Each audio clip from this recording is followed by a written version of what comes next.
Hello, and welcome to Sonyabeonit channel. Today I wanted to come and share this with you. I purchased this from Aldi for $12.99. Can't beat it. We're going to look on the inside and see how it's looking, because if it's not right, it may not go back tonight if it's not right, but you know it's going back, right? Okay.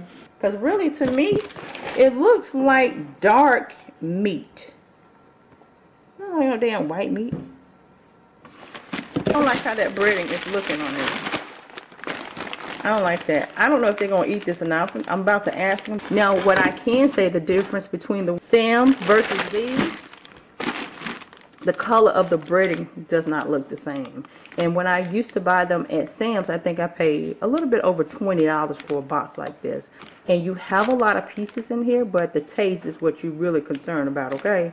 If you have tried these before, leave some information down below. Sometimes looks can be deceiving. And it says right here, it comes uncooked and it's made with breast meat. So that's an indication it's not fully breast meat. Other parts of the chicken inside of these tenders, it says 0 grams of trans fat, ready to cook raw chicken. So you're either going to deep fry it or place it in your oven to bake.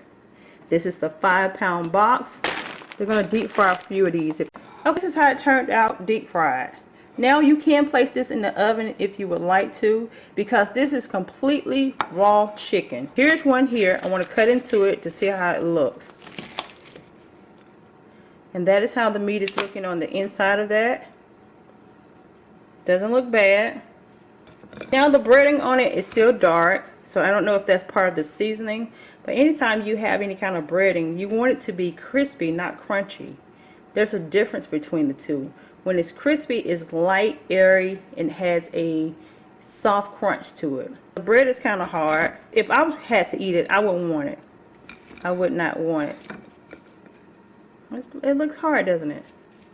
Unless you just like your chicken to look like this. Anytime you have a coating of breading on top of it, you want it to be airy and crispy. So when you bite into it, there's a balance. This right here, to me, it just looks hard. I was able to do those 2 plates. They're going to eat that with a side order of vegetables. And so this is what is left over for a later time. But if you have tried this brand before, leave some comments down below. In the description bar, once they try it, I will let you know what their opinion is about this particular chicken. You be the judge. Deal or no deal. Until next time, be blessed. Bye, y'all.